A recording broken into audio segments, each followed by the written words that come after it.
Welcome to lesson 1 of 2 in this tutorial, covering direct and alternating potential difference. This is the first video in our series of 2 lessons on the topic of domestic uses and safety. Here are the learning objectives for this lesson.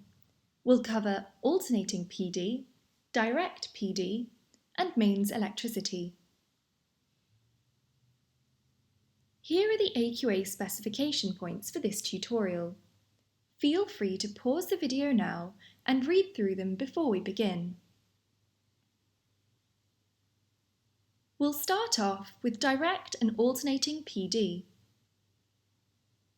Potential difference will lead to a current.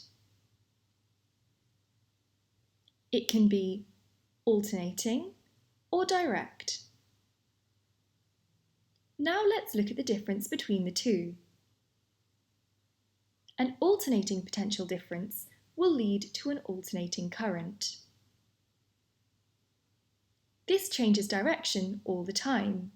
By this, we mean that the current will flow in one direction, then reverse and flow in the other direction instead. The direction of the current is constantly alternating between positive and negative. A direct potential difference is going to lead to a direct current. A direct current does not change direction. By this, we mean that the current flows in one direction only and never reverses. Exams often include a 2-mark question asking the difference between an alternating and a direct current. For both marks, make sure to define each one fully. Let's look at our next specification point, talking about mains electricity.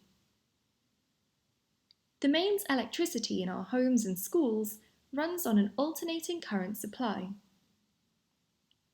Therefore, the current is always changing direction.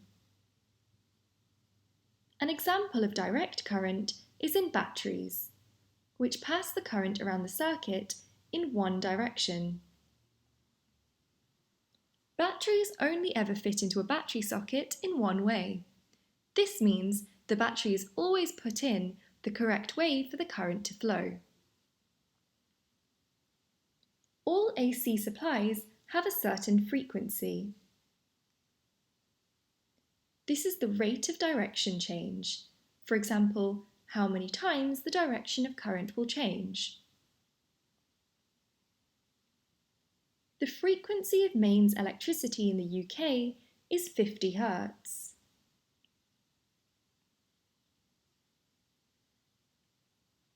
In other words, the current will change direction 50 times per second in the UK. The mains will also run at a voltage of 230 volts. You should remember the values 50 Hz and 230 volts for your AQA exams. They won't be given to you in an exam question. If you noticed our circuit diagrams in a previous video, you'll remember that most of the voltages were around 2 to 8 volts.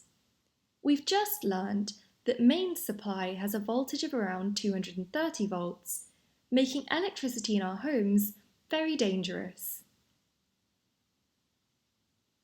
We've now covered both specification points for this section. Feel free to skip back through the video and re-watch anything you are unsure about. We've now completed Lesson 1.